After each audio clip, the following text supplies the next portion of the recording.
Good afternoon, it's Nicholas from Gandora Gaming, and this is the long-awaited deck profile. I hinted at it yesterday in my community post, and here it is. This is my Magistus Dogmatica Invoke deck profile. So, Magistus is one of my top 10 favorite archetypes of all time, and Konami really needs to give this deck some love. If you don't know, the Magistus is an archetype that came out around 2018, 2019, maybe even 2020. I forgot exactly when it's a newer archetype. It's definitely in the last 5 years.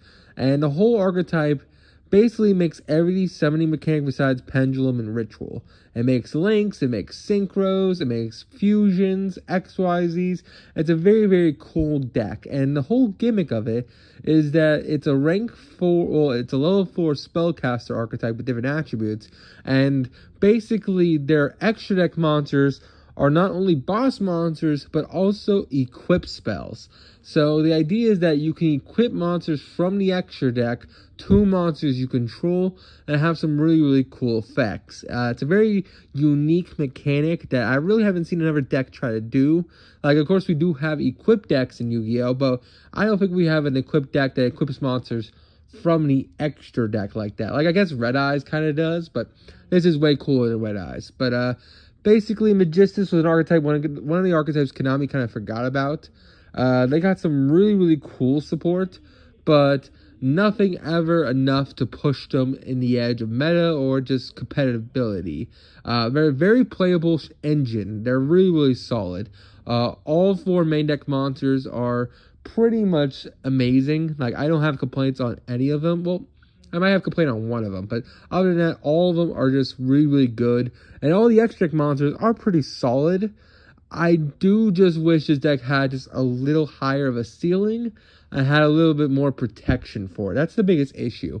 This deck needs some new support, not for consistency reasons, but just for, like, end board. Like, the ceiling just isn't high enough. That's why I added a Dogmatica, because they're another spellcaster engine you can put in the deck. And I also added Invoked, because this deck can use its normal summon. It sometimes needs to use its normal summon, but not always. If you have access to the continuous spell or the quick play, sometimes you don't need your normal summon in order to cop off. So this archetype is just really, really solid. And let's just go over the card by card. So first we have the Dogmatica engine. We all know what these guys do. Of course, we have the one Fleur-de-Lis. Basically, you control Dogmatica. It probably controls the monster from the extra deck. You can special summon this card. Then you can target one card on the field negated. All Dogmatica monsters gain 500 attack when she swings. And it's a really, really solid card in general. Of course, we also have a wonderful Ecclesia, or I forgot what her name is. It's Ecclesia, isn't it? Or am I mixing up the Virtuous? Anyway, we all know who she is. She's a level 4. She searches Dogmatica cards, which is really, really good. So she can search you either Fleur-de-Lis or Punishment. I used to have Maximus in this deck, but there's not really a real good target to send with Maximus, so I didn't really put it in the deck. You could add it if you want. Take out one of the Dogmatica punishments for a Maximus, but I felt like I'd rather have 2 punishment over the Maximus. But hey, if you guys can fit it in there, and let me know in the comments below. That is really it for the Dogmatica engine. Of course, we have the 2 Dogmatica punishment because it's a really, really powerful trap card. And then also, of course, we have the Dear Servant, which is also a really, really powerful spell card. That is it for Dogmaticus. Of course, we also have the Invoked engine. We have our 3 Meltdown, 1 Terraforming. Alistair, of course, is the 3 of. And, of course, our 2 Invocations. Invocation actually has dual purpose in this deck. Not only can we fusion summon Mechaba really easy in this deck, but we also have access to, of course, our fusion monster. So our fusion monster is basically a quick effect Relinquish for the Magistus monsters. Basically, it has a quick effect when it's on field. You can target one card your opponent controls, equip this card to it, and then it gains 1,000 attack, and you steal it. So it's really, really cool.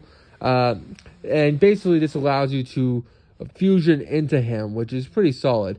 Because the Magical Meltdown Invoked archetype is part of the Magistus lore. So Magistus, Endymion, and Witchcraft, and of course Invoker himself, they're all part of the same lore. And this is kind of the archetype that bridges all 4 archetypes together, which is really, really cool. Let's actually go over the Magistus monsters, because there's only 4 in the main deck, but their extra deck monsters are really, really cool. So the first one we're going to talk about, of course, is our Magistus based on the Witchcraft monster. This card is absolutely insane. Of course, we have this card is Magistus of Verger. She is based on the Witchcraft monsters.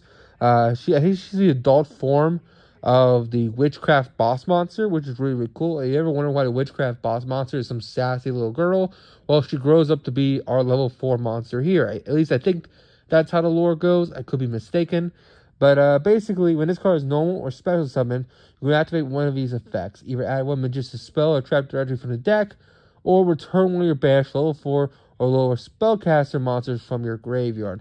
You usually just search spell, but sometimes you want to get some resources back from grave, which is really, really good. Now, your Magistus monsters, Verger and I believe Grimoire, all revolve around the banish. So Grimoire is actually Alistair, which is funny enough. But basically, the gimmick of this deck is that what's called Verger can banish herself from the graveyard in order to equip a Magistus monster you control with a Magistus monster in your graveyard that was from the extra deck, which is really, really cool. And both her and Grimoire have this effect, which is really, really cool. Speaking of Grimoire, let's talk about that. Of course, this is our lovely spellcaster Dark. They're all different attributes. Verger is light, Grimoire is dark. It's early Alistair, if you were wondering. And Grimoire basically says, hey, send a spellcaster monster from your hand or face up on the field to graveyard, spell summon this card from your hand, and then it has the ability to change attributes. The reason why it changes attributes is because, one, we can make it totally awesome in this deck. I'm currently not playing that build, but hypothetically, Grimoire plus either Gilgaga Gita or Grimoire plus our lovely Endymion guy makes Bahamut Shark, which then makes Toad, which is really, really cool. I didn't have enough slots in the extra for it, but it is a possibility you can do that. But the other reason why she changes attributes is because one of your XYZs is very generic, and all it requires is 2 spellcasters level 4 with different attributes, which does come up. So Grimoire is just a really, really cool extender. I do wish I didn't have to send a card from hand or field, but sometimes, let's say in the older builds, you can play like Effect Veiler. You can send Effect Veiler from hand, spell summon this guy, and then just pop off from there. It's just a really, really solid 1800 beat stick. It's just a good card in general. The only complaint I would have is that I wish it just said, hey, we control spellcaster, spell summon it. I hate that I have to send another monster from your hand or field in order to spell summon it. That's the only issue I have with it. But other than that, it is a pretty decent extender. Let's talk about our Endymion boy. Endymion, the Magistus, is also one of the best starters in the deck. Same thing goes for Verger. They both are one of the best starters. There's 3 starters in the deck. There is, of course, Zora, who we'll get into, but of course we have Verger, and of course we have the Endymion. Endymion's really, really cool. I think he's the younger version of the level 8 guy, the guy who like pops field and has to do with spell counters. But basically he has 2 effects.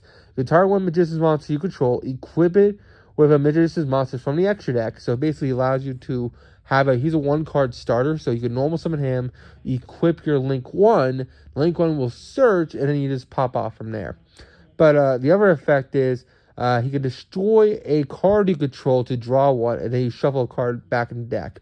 So the idea is that you can equip this one of the monsters from the extra deck, get a search, then use his effect, destroy the equip, draw one, and put one back, which is really, really cool. He's also, like I said, a water spellcaster, so if you get another water on field, you can make it totally awesome, which is really, really cool. And then finally, we have our Magistus of Fire, Zora, the Magistus of Flame. He's the only one of the archetypes I don't really understand where he's originally from. Like, I know Verger's from Witchcraft, I know Grimoire is young Alistair, and I know the other one is Endymion. I don't know where Zora, the Magistus of Flame, comes from. I know he evolves into our boss monster, Zora, Magistus Conflict Calamity, but as, like, if he's part of, like, some other archetype of spellcaster, I just don't know it. Maybe he's his own card, maybe he's just a what's it called? A Magistus monster, but I'm not really sure. You could all tell me in the comments below. But he's one of the best monsters to support. He's a spellcaster tuner monster, level 4 fire. And basically, you can target one Magistus monster you control. Usually, you're going to target himself. Equip one monster from your extra deck to it, and then it becomes the equip card. So basically, it allows you to just have the ability to trigger him. When he is equipped with an equip card, basically he allows you to reborn a spellcaster from your hand or grave. So he's a 1-card synchro or XYZ, which is really, really cool. He's technically 2 cards because you need a card either in grave or in hand. But basically, Zora allows you to normal summon, spell summon either Grimoire, Verger, Ecclesia sometimes, any level 4 spellcaster, spell summon it, and then you just get a search and an XYZ rank 4 or a synchro 8, which is really, really cool. He does lock you into Magistus, I'm pretty sure, but other than that, he is pretty just amazing altogether. And that is it for our monsters. Let's talk about the spell cards we are playing. So first things first, let's talk about the Magistus spells. We have Tis Magic Tuis. I always have trouble mentioning these guys' names, but it's a continuous spell for the Magistus monsters. The first time each Magistus monster equipped would be destroyed by battle. It is not destroyed. It can only use each of the following effects once per turn. During the main phase, you can spell summon 1 level 4 lower spellcaster from your hand. This is a very generic effect. Basically, that's another extension for any spellcaster, including non-archetype. And then the second effect is you can send this card from your field to graveyard, spell summon any number of Magistus monsters, different names from your hand. I wish this card said grave and it would be a soul charge, but we can only do what we got, and this card is still pretty solid. It's protection, it's an extension. It's just a really, really great card in general, and that's why I really love this card. It's a 3-of. The other 3-of we're playing is the quick play, because the quick play with any Magistus is full combo, which is pretty solid.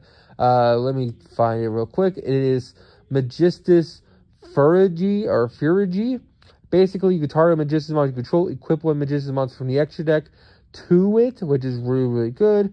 Then if you at least have each Magistus Fusion Synchro XYZ link in your graveyard, you can equip it with a non-Magistus Fusion Synchro XYZ or link monster from your extra deck instead. You can only use each effect of this card once per turn. So it's just a really, really cool effect. It allows you to basically get an equip on by quick play, which does come up because your equips do have some really cool effects.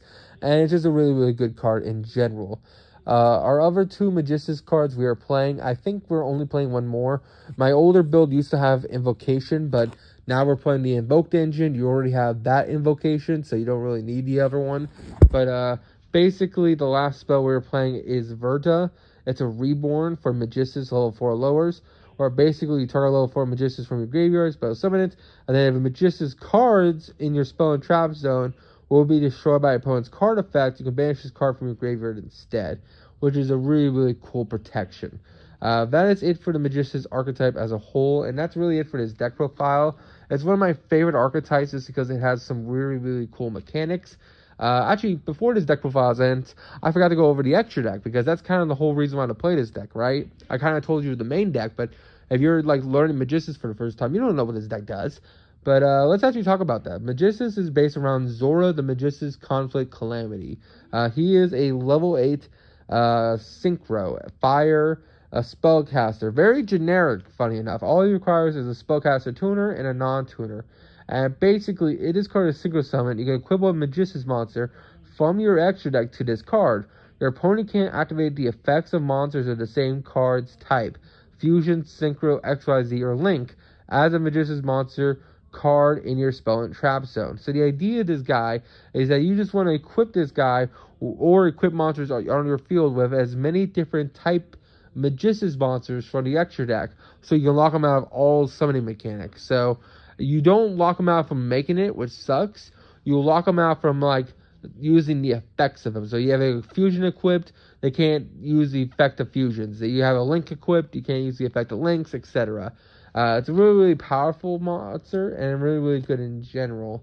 It also has a second effect where you could target one Magistus card you control, destroy it. If you do spell summon this card, you can only use each effect of this card once per turn. So it has a reborn effect too, which is really, really good.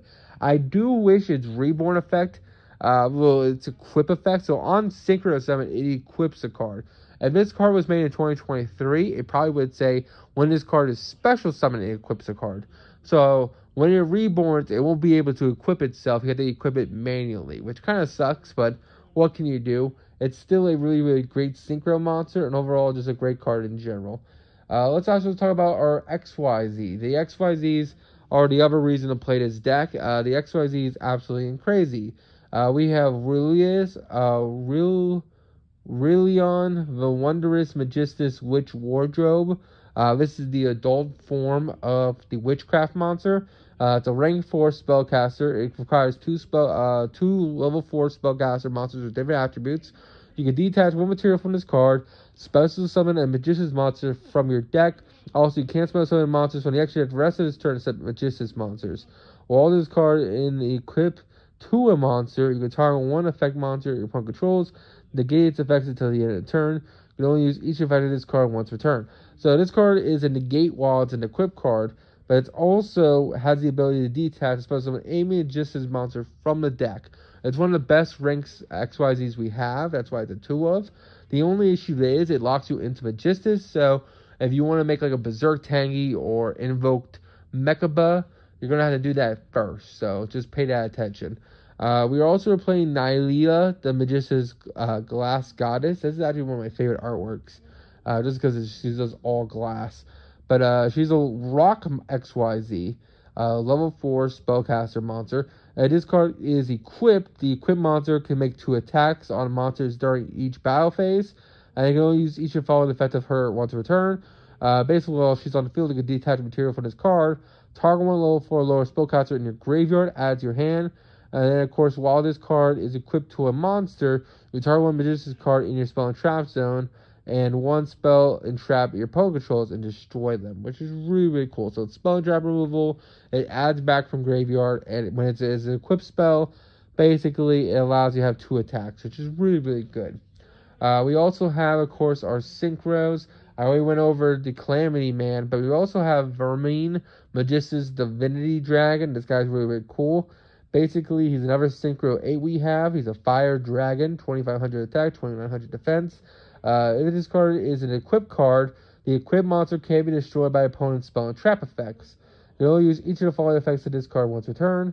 If the Synchro summon card is destroyed, destroy all face-up cards your opponent controls, which is really, really good. So, basically, if this card is ever summoned, which you can do really, really easy, you can just, when this card ever dies, it destroys all face-up cards your opponent controls, which is really, really good.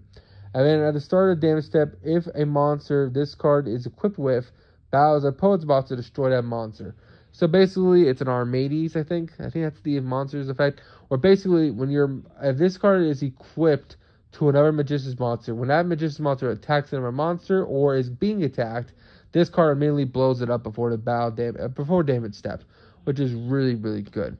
We also have, of course, our Fusion monster. This is the Magistus Spell Spirit. When this card is equipped to a Magistus monster, that monster gains 1,000 attack and defense, which is really, really good. And then while this card's on the field, quick effect, target one face-up monster on the field, equip this card to that control. If the equipped monster your opponent controls basically take it over it, also you can't activate its effect. So it's basically Snatch Steal, which is really, really good. And it gives it 1,000 boost, which is really, really solid. I wish its effects were negated, but what can you do? And then finally, of course, we have Artemis, the Magistus Moon Maiden. Funny enough, you actually already play this in Invoker decks, but you never actually use its effect. But let's actually go over its effect. This is because in this deck, you actually use the effect a lot, because this is how you search cards. So usually you start your combo by equipping a Magistus monster you control with this card. And then when this card is equipped to basically a Magistus monster, it has the effect where you can add a Magistus monster from your deck to hand, and you can only use each effect of this card once a turn. If another Magistus monster is no more special summon while you control it, and this monster, you can target one of those monsters, equip this card to it. Basically has a way to equip itself on the field, which is really, really good. That is it for the deck profile. As you saw, the monsters are interesting, but none of them really scream win condition or like wins the game on the spot. One of the biggest issues of this deck is just hard removal. Not to mention just like in archetype outs.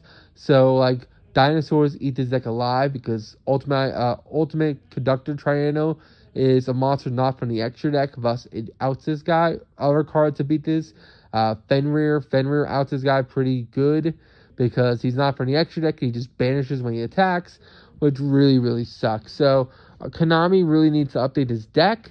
I really hope Magistus gets support. They absolutely put it into the meta. But until then, this is probably the best build you got. Hope you all enjoy. Hope you all prove me wrong. Make this deck even better than I already made it. And I'll see you all in the next one. Bye-bye.